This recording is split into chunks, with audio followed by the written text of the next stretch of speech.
عندك مناسبة أو عيد ميلاد وحتى هم أسعار التورت غالية جدا بره. طب إيه المكان اللي اشتري منه ويديني جودة وطعم وتكون الفواكه فريش كده وطازة؟ انسي كل ده. تعالوا النهاردة نعمل مع بعض تورتاية كبيرة حجم عائلي، نص فواكه وشوكولاتة من الألف إلى الياء خطوة خطوة. حتى لو أول مرة تعمليها صدقيني كل اللي هياكلها من إيديكي هينبهر بالطعم ويشكروكي عليها. بأقل مكونات بسيطة جدا وكمان فكرة تزيين بسيطة. إن شاء الله تجربوها وتعجبكم. يلا بقى نصلي الرسول في الأول قبل ما نبتدي مع بعض. اول حاجه بقى جهيز العجان او المضرب الكهربائي ضروري في وصفه النهارده. نزلت بنص كيلو من سبونج الكيك الجاهز على 6 بيضات بدرجه حراره المطبخ، نص كوبايه من الميه، وعندي نص معلقه صغيره من الفانيليا، انا استخدمتها خام بتدي ريحه حلوه قوي للكيك. لو مش عندك الخام هيبقى معلقه صغيره ومعلقه صغيره من الخل. هنشغل العجان او المضرب الكهربائي لحد ما نوصل للقوام واللون ده. جبت صاج مقاس 50 في 30 دهنته بيه الزيت وبطنته بورق الزبده، ولازم تدهني ورق الزبده بالزيت كويس. هننزل بخليط الكيك. انا استخدمت كيلو من الاسبونج الفاتح وزيه شوكولاته بس قسمته على جزئين. ده كان اول جزء اللي هو نص كيلو، وكل المقادير بتاعت حلقه النهارده تتعمل بنفس التكنيك ده، والمقادير دي كل حاجه هكتبها لكم في صندوق الوصف.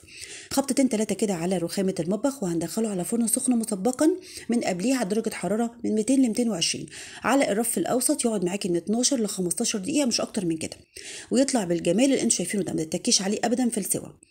غطيه بقى بورق زبده وهنقلبه على الاتجاه التاني، ونبدا نسلك ورق الزبده كده عشان اوريكم التسويه من النهايه. شايفين ما شاء الله؟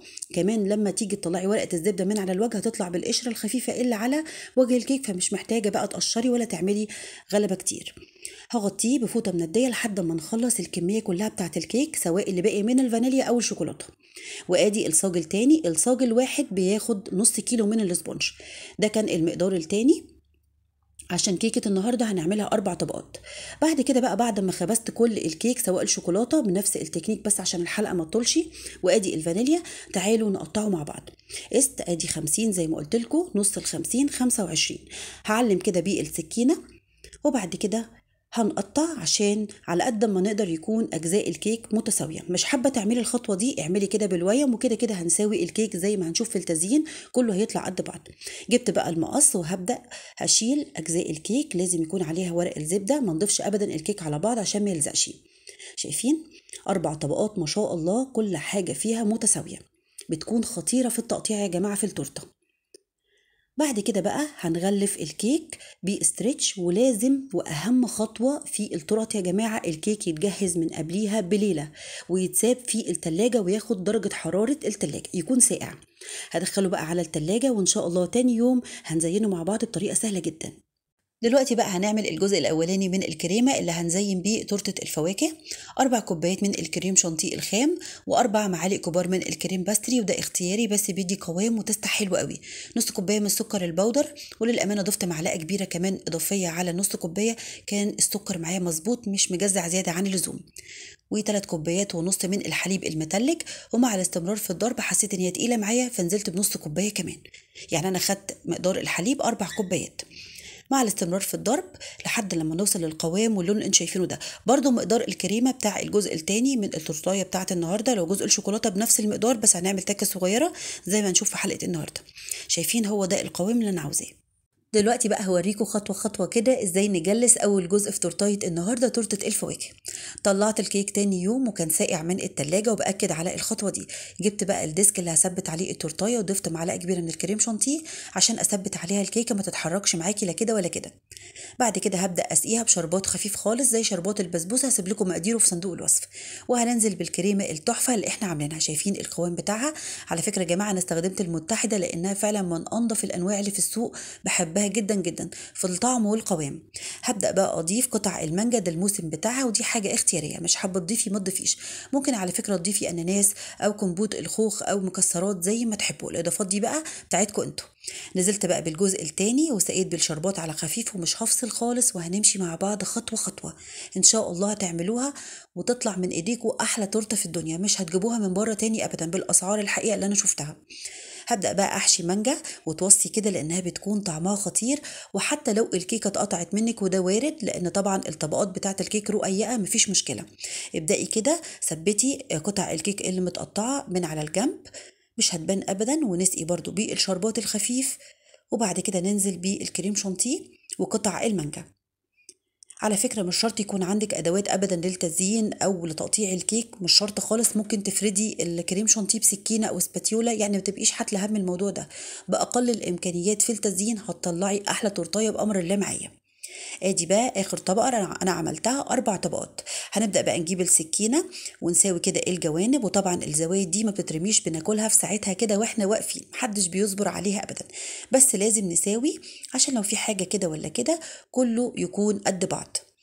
بعد كده هنجلس باللي باقي من الكريمه، لان انا عملت الجزء الاولاني من الكريمه على قد تورته الفواكه زي ما قلت لكم. وهنعمل برضو بنفس المقدار بس بتكه صغيره كريمه الشوكولاته اللي هنجلس بيها تورتايه الشوكولاته. نزلت بقى بكمية الكريمة المتبقية، وعلى خفيف كده ابدأي وزعيها من الجوانب ومن على الوجه، وساوي كده بإيدك. شايفين بقى الجمال والسهولة؟ إن شاء الله مفيش أي حاجة صعبة. على قد ما تقدري ابدأي ساوي زي ما أنا بعمل، ما تخليش جزء عالي وجزء نازل، إن شاء الله هتظبط معاكي. يلا بينا بقى نشوف كريمة الشوكولاتة هنعملها ازاي. وبنفس مقدار الكريمة الأولانية اللي عملناها لتورتة الفواكه هنعمل المقدار ده، بس في اختلاف صغير. قللت مقدار السكر لمعلقتين كبار من السكر البودر، وضفت كوباية من صوص الشوكولاتة اللي أنا عملته اللي هنزين بيه التورتاية. هسيب لكم مقاديره أسفل الفيديو. طبعا هو بيكون مسكر فما يكونش محلية زيادة عن اللزوم وتجزع معاكي. خدوا بالكم كل ما يكون السكر مظبوط فيها مش زيادة كل ما تكون أحلى. ضفت معلقة كبيرة من الكريمة على الديسك عشان أثبت عليه الجزء التاني من التورتاية.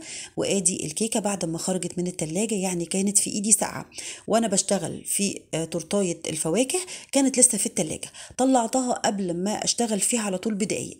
هتلاقي الكريمة تمسك عليها، التكات الصغيرة دي بتفرق. سقيت بقى الكيكة بالشربات، وضفت كده شوية إضافات بسيطة ودي اختيارية. صوص الشوكولاتة اللي هنزين بيه، وشوية مكسرات مجروشة، عين جمل على بندق على لوز، وكمان شوكليت شيبس. حتى لو في حاجة اتقطعت مني بساوي كده بإيدي، لكن ما ضغطش، بتتكي على خفيف عشان لو ضغطتي الكريمة هتطلع من الجوانب. مش عاوزة كده خالص. هنمشي بالترتيب الأولاني، وبطريقة سهلة جدا جدا هنجلس التورتتين بنفس الخطوات دي. هي طريقتها سهلة حتى لو أول مرة تعمليها. أنا الحقيقة في فيديو النهاردة قصدت إن أنا أبسط كل حاجة وبأقل إمكانيات في التزيين.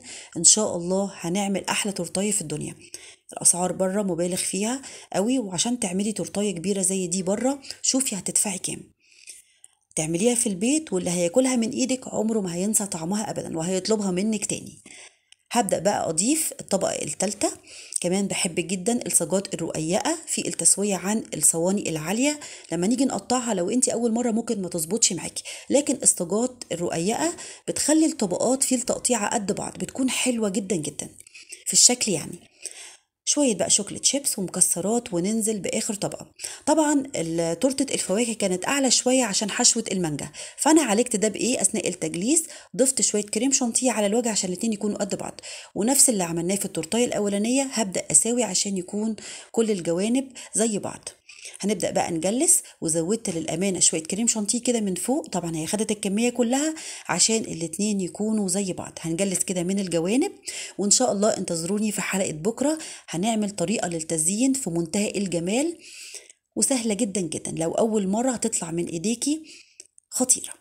هنجلس كده من الجوانب ونساوي، وما نخليش جزء أعلى من جزء، وندخلها على التلاجة. وإن شاء الله انتظروني بكرة بإذن الله هنزينها بطريقة حلوة جدا.